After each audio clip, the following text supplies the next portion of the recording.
A very good morning to you. Welcome to K24 this morning. Almost done with January. I can hear a collective sigh of relief on that. But right here on the show, of course, we make sure we bring you up to date as far as your news is concerned. Look at the papers and see what you're waking up to as far as your dailies are concerned as well. And also dig a bit deeper as to the state of politics, economy and society as well. Welcome to the show. My name is Jeff Mote. You can get in touch with me on Twitter at @IamJeffMote or at K24TV. Now, rout acts, threats and seclusions. These are just some of the characteristics of a political process that, ironically, ought to bring the nation into a state of unity. However, different camps in the political class seem to be taking a more hardline stance the closer we get to what could be our referendum date. So, as the nation awaits Sagana 3, which happens this weekend, and the outcome from that meeting, there's also key issues of security, school unrest, and an economy that some experts are saying could be in recession.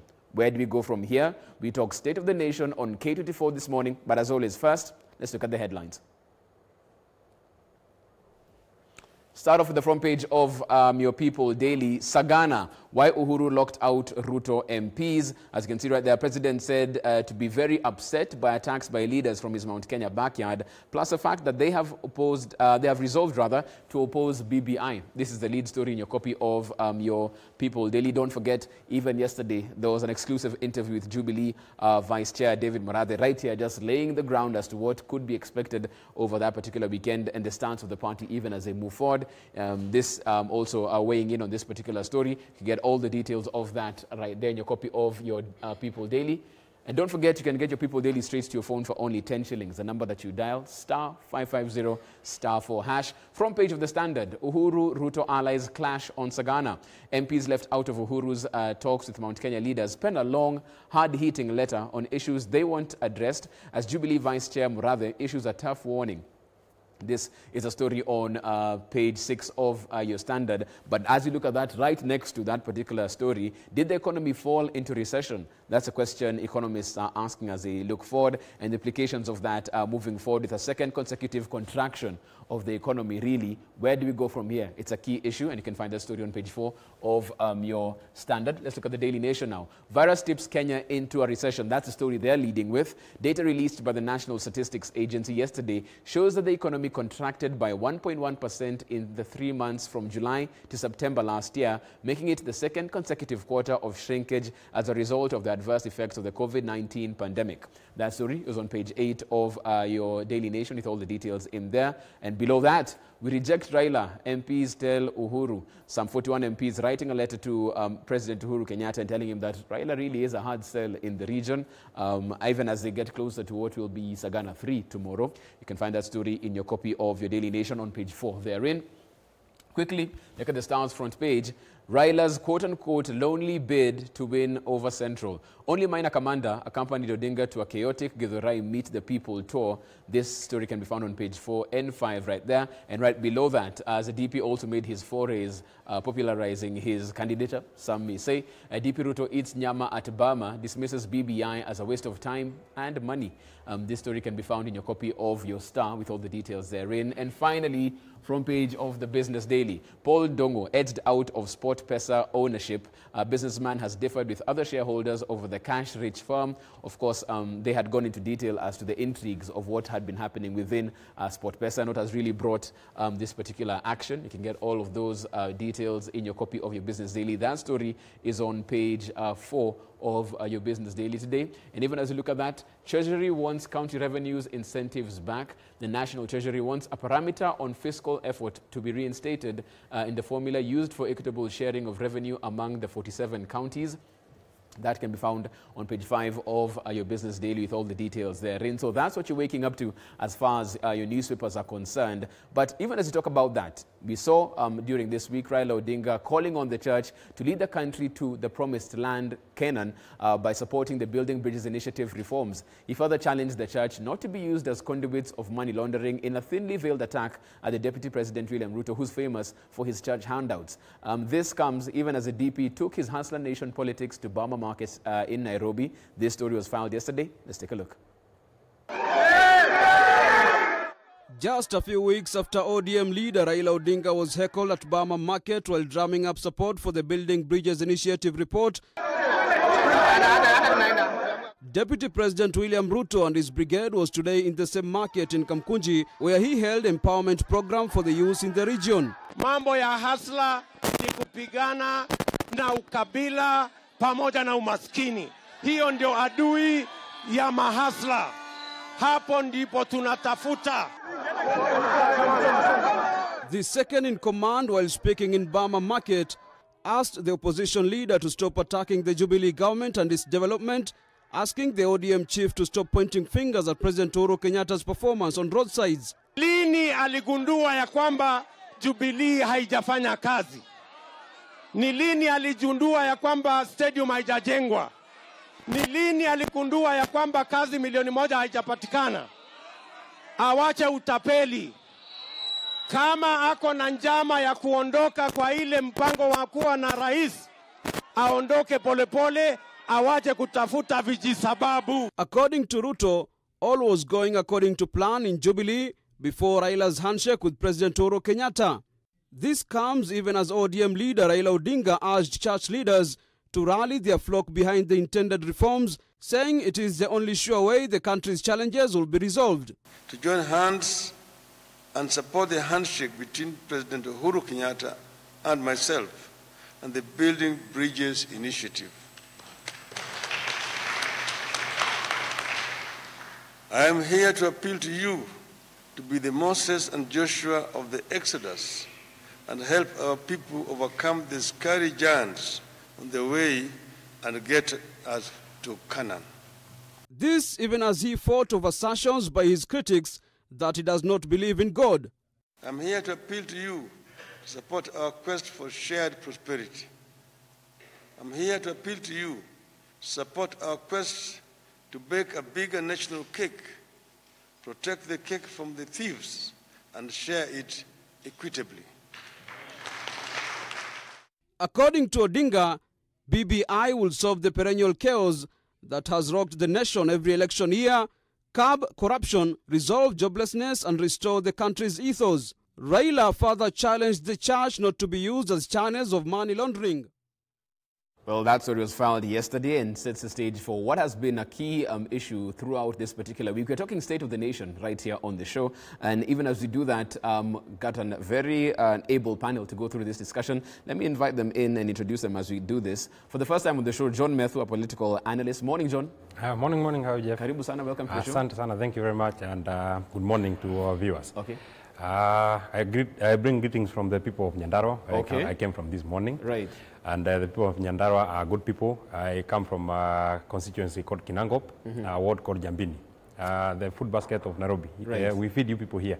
And I'm looking forward to a great show with you people. Is Nyandarua the land of milk and potatoes? Oh, yes. That's what they call it? Yes. Okay, actually, it is actually a land of milk and potatoes. Okay, fantastic. Thanks for making time to be here. We also have Eda Wamboi, who's a community mobilizer from right across the border here, Kiambu. Morning, Eda. Good morning, Jeff. Karibu sana, welcome to the show. Thank you. It's Thanks a pleasure. for making time. Yeah. Even as we're winding up 2021's January, I think I can still say Happy New Year. Happy New Year. Since it's the first time we've met this year. Yeah. Fantastic. Thanks for being on the show. Thank Also you. joining the show, we have our regular, Charles Munyue. He's a governance expert. Morning, Charles. Good morning. How are you? Karibu sana. I'm well. Welcome to the show. Asante sana. Tell the Nyandarua guy not to impeach you because they are in an impeachment mode right now in Nyandarua. You know what, Charles? Let me start with you from there. Yes. Because even as we talk about this particular story in terms of State of the Nation and just look at this week in review, what really has stood out is the fact that there's been a very key focus in terms of what's happening in Mount Kenya, the president's focus there, Raila Odinga's focus on that same region, and the back and forth politics has been happening across a political divide. Charles, for a process that when it started was supposed to unite this country, it's really moving in the wrong direction from an objective assessment now. I don't think so. I think the problem is 2022, if you ask me, in two levels. First and foremost, there is this feeling that whoever has been associated with BBI, in the event it goes through, they look like they have won. But importantly, Jeff, and watch this out, BBI is going to ensure the president is slightly weaker because for the first time in the history of this country, the president will only control 65% of national resources. 35% will be going to counter governments. And the moment we devolved Uhuru Kenyatta has been breastfeeding and managing devolution, as it were, and he has done all he can. I know there is talk about 15% not being given to counties in good time, because ultimately every financial year, 15% goes to counties.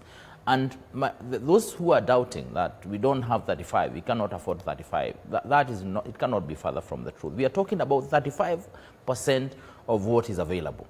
What is there? Every financial year, 35 goes to counties. And imagine if you had a provision in the Constitution, instead of 15%, supposing we had provided for 5%, the national government would still be struggling to give 5%. So what's going on in Mount Kenya region, honestly, if you ask me, is an issue of pursuing the so-called unity.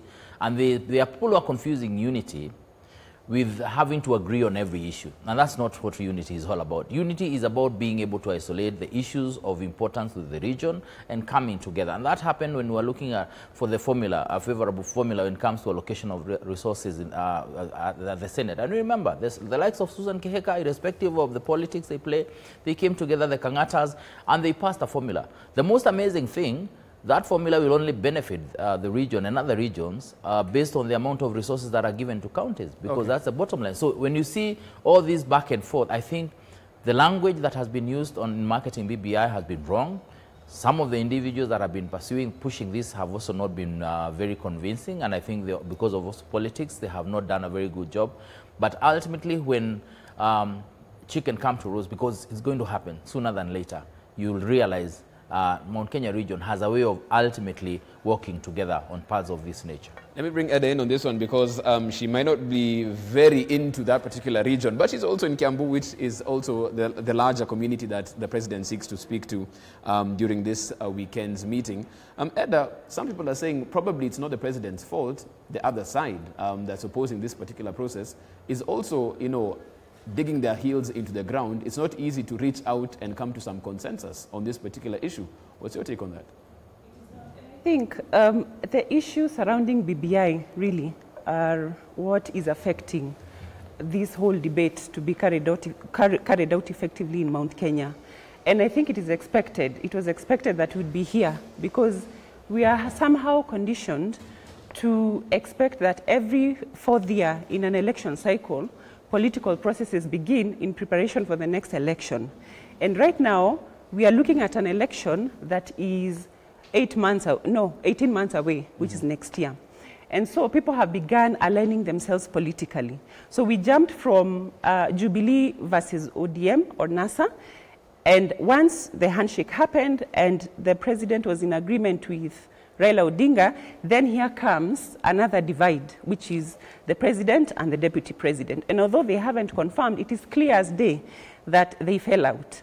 So people now, especially in Mount Kenya, where people have taken sides, you're seeing a lot of alignments, and these alignments are affecting the way we are having this BBI discussion.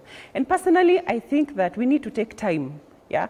I was talking to Charles and I was telling him that I don't think that the BBI recommendations are bad entirely, but there are some issues that we need to take time to discuss as Kenyans.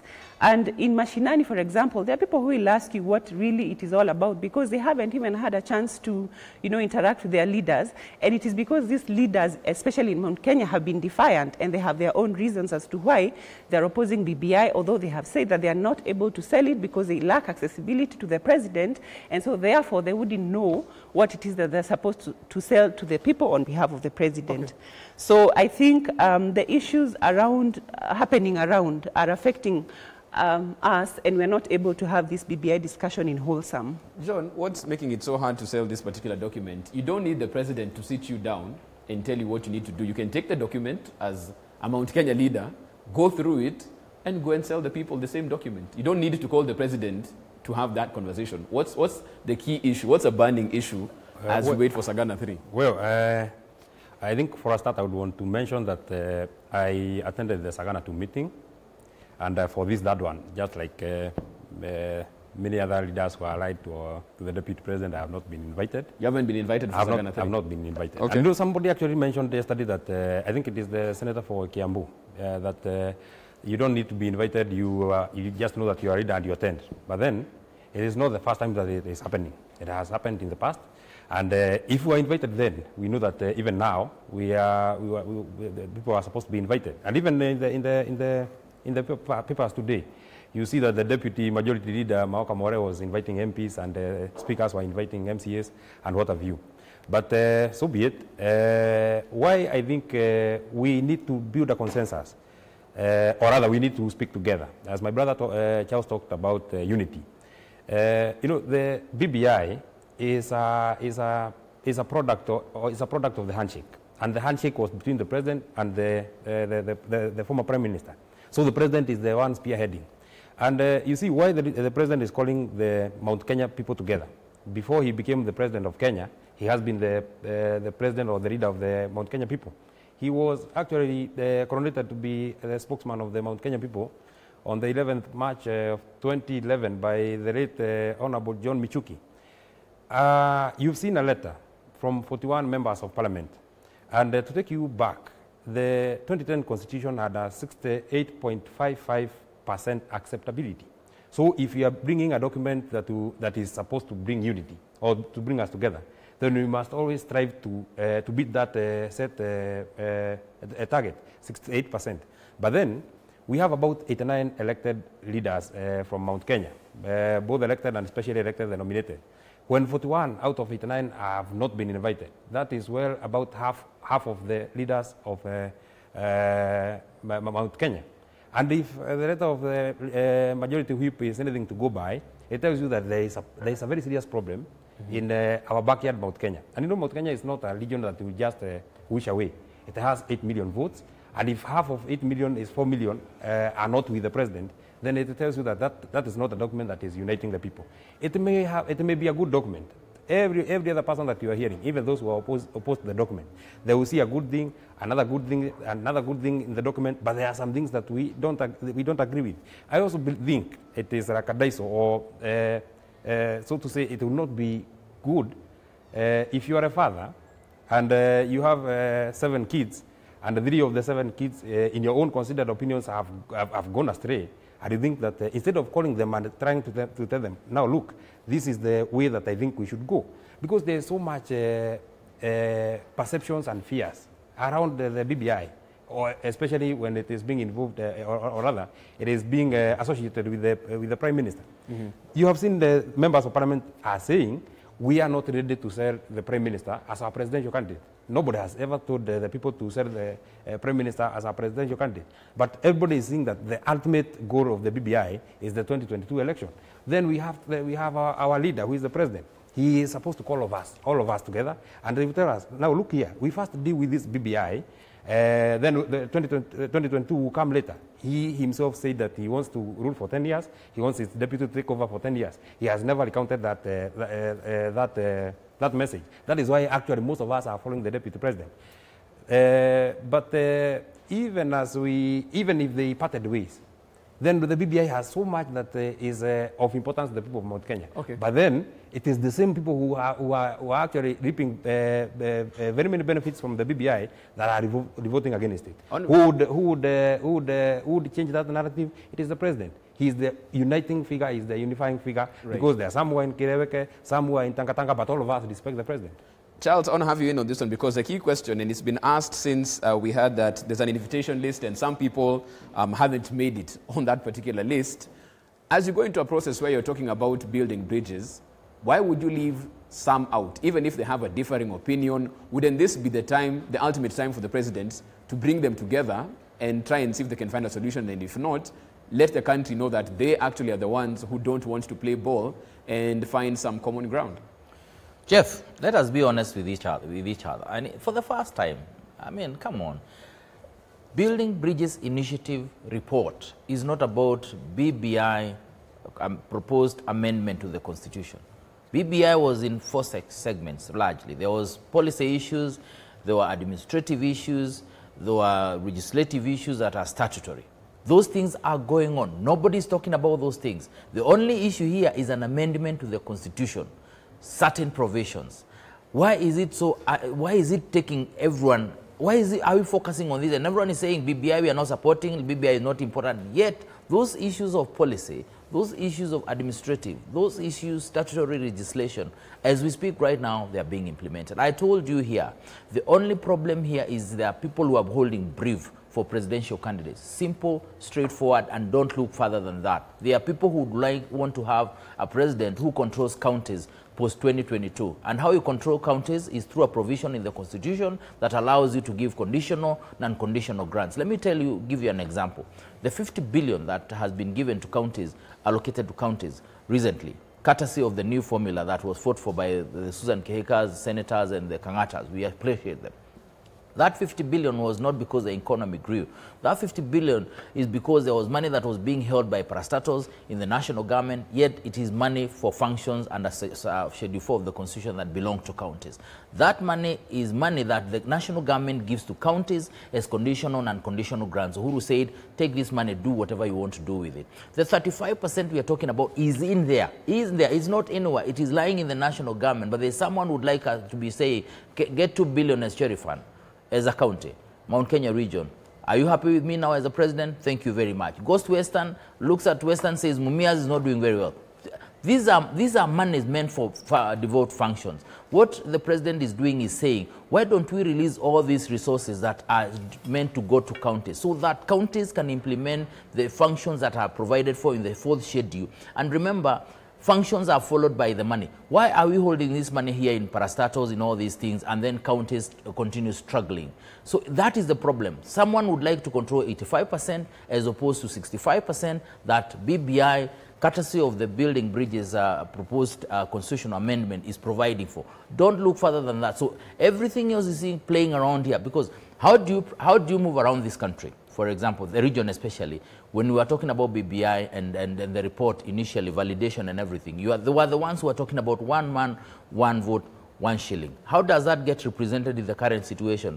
1 man, 1 shilling is about resources going to counties, more resources going to county. 1 man, 1 vote is about the creation of the extra constituencies so that populous counties, based on the provided for population quota, 135, I think, residents, constituencies become more in those areas so that they have more representation, so that they can meet that aspect of 1 man, 1 vote. Okay. So what has changed if all those things are there, and those are the things that are provided for in the amendment to the Constitution Bill 2020 of BBI? So to me, it is more of politics and more of what side of the bread is buttered for you, and what side do you think will carry the day in terms of support away, so that you can work with that, maybe get elected or re-elected or something to that effect. And that's what we're saying.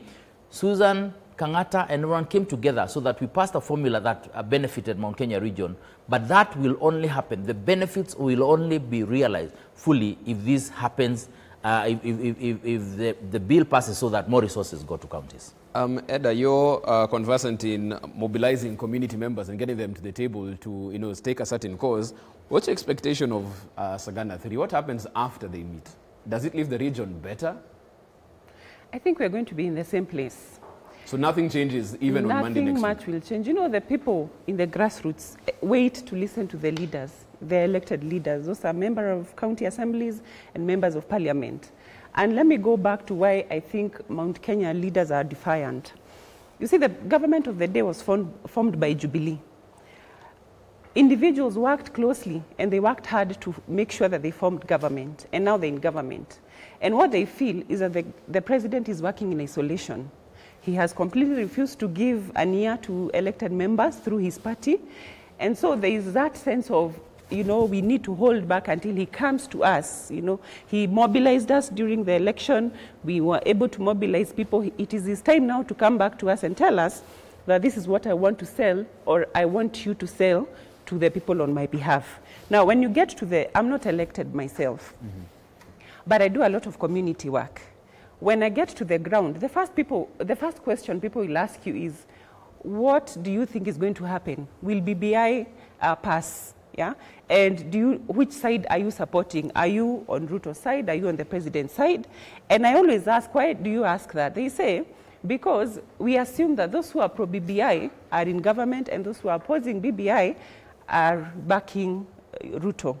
And so it becomes who very... ironically is in government. Exactly, who is also part of the government. So it becomes very difficult to engage people from that position because if it is, for example, it is an issue to do with BBI and you want to have a fruitful and a wholesome conversation with them, they don't even want to engage you because their minds are set that what we are doing is aligning ourselves politically.